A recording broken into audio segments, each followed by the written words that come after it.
मैं सपना। स्वागत है आपका अपने चैनल कॉस्मिक हैंड्स में। आशा करती हूँ आप स्वस्थ होंगे, मस्त होंगे और अपने जीवन में आगे बढ़ रहे होंगे। यहाँ हम बात करते हैं पॉजिटिव लाइफ पाथ और पॉजिटिव सॉल्यूशंस के बारे में। तो कर्मा की सीरीज में आगे बढ़ते हुए आज हम जानेंगे कि कर्मा कितने प्रकार के होते हैं, उसके कितने टाइप होते हैं। इस जानकारी को साझा करने से पहले मैं कुछ बताना चाहती हूँ कि इस बार वीडियो अपलोड करने में मुझे थोड़ा लंबा टाइम हो गया। उसके लिए मैं क्षमा प्रार्थी हूँ, क्योंकि मैं ट्रैवलिंग कर रही थी और उसके बाद थोड़ी हेल्थ मेरी ठीक नहीं थी। तो चलिए आगे बढ़ते हैं। तो कर्मा मुख्य 4 प्रकार के होते हैं: संचित कर्म, प्रारब्ध कर्म, क्रियमाण कर्म और आगामी कर्म। अब इन चारों प्रकार को हम बहुत ही सरल भाषा में, विस्तृत तरीके से, एग्जाम्पल से और एस्ट्रोलॉजिकली भी थोड़ा ऊपर ऊपर से उसको जानेंगे, पहचानेंगे, ताकि ये कॉन्सेप्ट पूरा क्लियर हो जाए। तो एक एक करके अब हम आगे बढ़ते हैं, जिसमें सबसे पहले हम जानते हैं, समझते हैं संचित कर्म को। तो संचित कर्म माने कुछ ऐसे कर्म जो आपने अपने अतीत में किए होंगे और जिनका आपको उस समय फल नहीं मिला, वे इस श्रेणी में आते हैं। फिर कुछ ऐसे कर्म जो आप अभी करते हैं पर उसका फल तुरंत नहीं मिलता, वो भी इस श्रेणी में आते हैं। तो ये सारे कर्म संचित हो जाते हैं और आने वाले समय में देर सवेर या इसी जन्म में या अगले जन्म में या शायद किसी दूर के जन्म में अपने फल की प्राप्ति की प्रतीक्षा करते हैं। तो आइए थोड़ा और विस्तृत से जानते हैं कि शरीर त्यागने के समय यानी मृत्यु के समय हमारे चित्त पर यानी हमारे अवचेतन मन यानी सबकॉन्शियस माइंड में कुछ ना कुछ लेन देन के हिसाब, इच्छाएं, अपेक्षाएं आदि अधूरे रह जाते हैं, यानी अनेक कर्म अधूरे रह जाते हैं और इन सभी कर्मों को हम संचित कर्म कहते हैं। तो पूर्व जन्मों के पुण्य कर्म और पाप कर्म, अज्ञान सहित ये हमारे चित्त में ये संस्कारों के रूप में तब तक बने रहते हैं जब तक इनसे उत्पन्न होने वाले सुख दुख को हम भोग ना लें। इसे हम संचित कर्म कहते हैं। अब संचित कर्म के सभी परिणामों को एक साथ भोगना संभव नहीं है। क्यों? क्योंकि कुछ परिणाम अच्छे होते हैं जबकि कुछ बुरे, मतलब कि उसके प्रभाव परस्पर बहुत ही विरुद्ध भी हो सकते हैं। जैसे कि एग्जाम्पल ले कि जैसे कि कुछ संचित कर्म स्वर्ग प्रदान करने वाले होते हैं और कुछ संचित कर्म नरक प्रदान करने वाले होते हैं, यानी कि कुछ सकारात्मक होते हैं ज़्यादा तो कुछ नकारात्मक होते हैं ज़्यादा। तो इसीलिए इन सभी के परिणामों को भोगना, एक साथ भोगना संभव नहीं है। तो इन्हें एक के बाद एक ही भोगना पड़ता है। तो इसी तरह ये संचित कर्म पिछले और अन्य सभी जन्मों में संचित और अभी तक चुकता न किए गए सकने वाले सारे कर्मों का एक विशाल भंडार है। दूसरे शब्दों में अगर हम कहें तो ये असंख्य पिछले जन्मों में किए गए और अभी तक अनदेखे कर्मों का ये कुल योग है।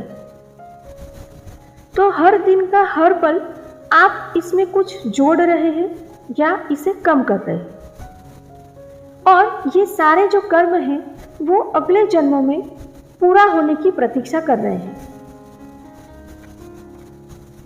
और हम कभी कभी इस खाते में इस कर्मों की जो शेष है उसको कम भी करते हैं। कैसे?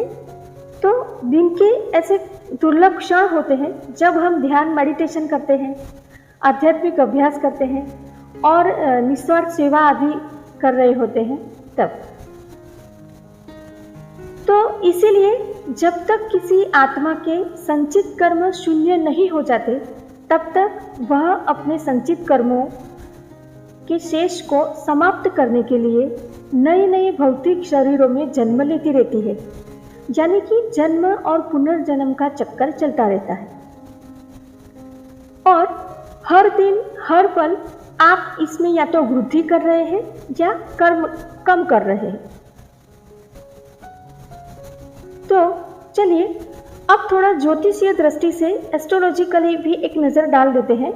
बहुत डीप में नहीं जाएंगे, बल्कि जो पहली बार भी ये देख रहा है, समझ रहा है, तो अपनी पत्रिका ओपन करके, अपनी जन्म कुंडली ओपन करके देखे तो भी उसको पता चल जाए। उस तरह से थोड़ी प्राइमरी जानकारी मैं साझा करनी चाह रही हूँ। देखिए अभी स्क्रीन पर जो दिख रही है वो ओरिजिनल हर एक की पत्रिका का एक बेसिक फिक्स्ड है, जिसमें 12 हाउस होते हैं।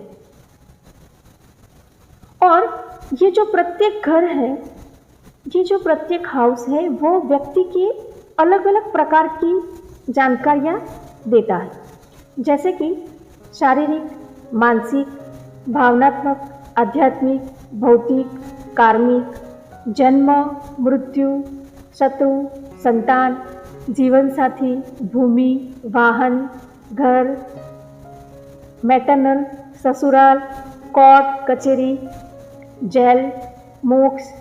तो ये सारी जानकारी, ये 12th हाउस, अलग अलग तरीके से ये बताते हैं। तो अब इसमें अलग क्या है सभी की कुंडली में? तो ये 12th हाउस सब में फिक्स होते हैं, लेकिन अलग ये होता है कि जैसे कि यहाँ फर्स्ट हाउस है, उसमें किसी की कुंडली में 4 नंबर होता है, किसी की कुंडली में 5 नंबर, किसी की कुंडली में 12 नंबर, इस तरह से।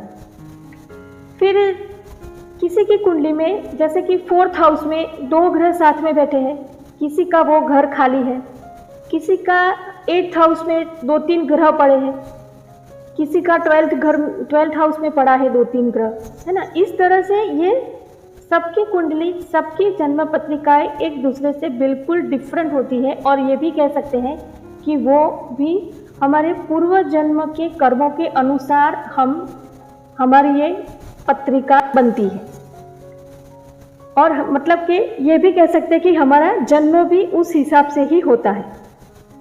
चलिए, तो अब इसमें हम जानते हैं संचित कर्मों को किस तरह से जाने।